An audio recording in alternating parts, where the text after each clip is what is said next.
आचार्य चाणक्य कहते हैं, शत्रु के चाल के हिसाब से तब तक चलते रहें जब तक उसको ये विश्वास न हो जाए कि आप उसके जाल में फंस चुके हो। फिर उसे उसी की चाल में उलझाकर मार देना ही उचित है। मीठी मीठी बातें करने वाले लोग आपके कभी शुभ चिंतक नहीं हो सकते, इसलिए इनकी बातों में उलझकर अपनी हानि करवाने से अच्छा है इनके साथ बुद्धि के साथ रहा जाए। खुद को बदलने का आसान तरीका है स्वीकारना। जिस समय हम गलतियों को स्वीकार लेते हैं, उसी समय परिवर्तन प्रारंभ हो जाता है। परमात्मा सभी को एक ही मिट्टी से बनाता है, बस फर्क इतना है कि कोई बाहर से खूबसूरत होता है तो कोई भीतर से। मित्र, पुस्तकें, रास्ता और सोच अगर गलत हो तो गुमराह कर देते हैं, और अगर यही सही हो तो जीवन भी बना देते हैं। इसलिए इनका चुनाव अच्छी तरह सोच समझकर करें। हर सूर्यास्त हमारे जीवन से एक दिन कम कर देता है, लेकिन हर सूर्योदय हमें आशा भरा एक और दिन दे देता है। इसलिए सदैव बेहतर की उम्मीद करें। अहंकार तभी उत्पन्न होता है जब मनुष्य ये भूल जाता है कि प्रशंसा उसकी नहीं बल्कि उसके गुणों की हो रही है। पैर को लगने वाली चोट संभल कर चलना सिखाती है, और मन को लगने वाली चोट समझदारी से जीना सिखाती है।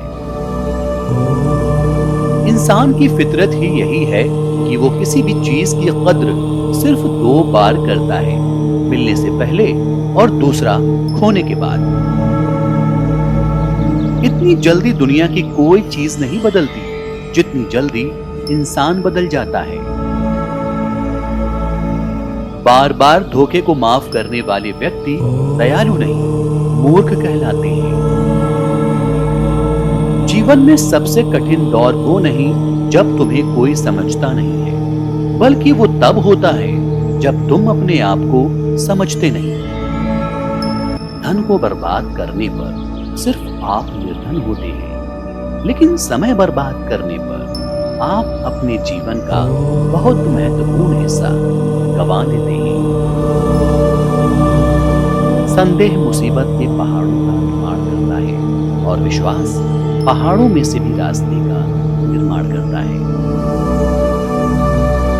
जिंदगी में खत्म होने जैसा कुछ नहीं होता, हमेशा नई राह आपका इंतजार कर रही होती है। नसीहत वो सच्चाई है जिसे हम कभी गौर से नहीं सुनते, और तारीफ वो धोखा है जिसे हम पूरे ध्यान से सुनते हैं। पराजय तब तक नहीं होती जब आप गिर जाते हैं, पराजय तब होती है जब आप उठने से इनकार कर देते हैं। क्या क्या खोया है इस पर विचार करके अपना समय नष्ट करने से अच्छा क्या क्या पाना है इस पर विचार करें तो ज्यादा अच्छा है। जरूरी नहीं है कि हर उपहार कोई वस्तु ही हो। प्रेम, परवाह और इज्जत बहुत अच्छे उपहार हैं किसी को देने के। मित्र, पुस्तकें, रास्ता और सोच अगर गलत हो तो गुमराह कर देते हैं, और अगर यही सही हो तो जीवन भी बना देते हैं। इसलिए इनका चुनाव अच्छी तरह सोच समझकर करें। शिक्षक कभी साधारण नहीं होता, प्रलय और निर्माण उसकी गोद में खेलते हैं। मीठी मीठी बातें करने वाले लोग आपके कभी शुभ चिंतक नहीं हो सकते, इसलिए इनकी बातों में उलझकर समय बर्बाद ना करें। कोई अधिकारी अपने कार्यों को किसी आलसी व्यक्ति के पास छोड़ता है तो निश्चित है वो कार्य असफल होगा। आवश्यकता है अहम कार्य को किसी आलसी व्यक्ति को ना सौंपें, स्वयं करें और उस पर नजर बनाए रखें। पापी व्यक्ति को निंदा का भय नहीं होता। जो व्यक्ति पाप की राह पर निकल जाता है, जिसका दिन रात पाप करना ही धर्म बन जाता है, वो व्यक्ति निंदा का भय त्याग देता है। ज्ञान नीति, तेजस्वी भाव राजा के सभी गुण हैं। राज्य चलाने के लिए राजा के पास नीति ज्ञान और तेजस्वी स्वभाव होना चाहिए। ये गुण उसके ना होने पर राजा अपने राज्य का ठीक प्रकार से पालन नहीं कर पाएगा। शत्रु का वध करने के लिए उत्साह का होना आवश्यक है। शत्रु का वध तब तक संभव नहीं है जब तक आपके पास उत्साह नहीं है। उत्साह से आते हैं साहस, इच्छा शक्ति और सामर्थ्य।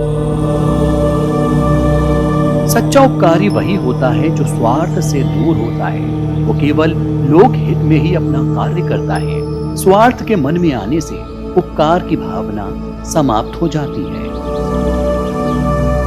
सत्पुरुषों के विरुद्ध आचरण करना स्वयं के लिए हानिकारक है। जो व्यक्ति महापुरुषों, सत्य का आचरण करने वाले लोगों के विरुद्ध कार्य करते हैं, वो खुद के लिए हानिकारक होते हैं, समाज के लिए भी हानिकारक सिद्ध होते हैं।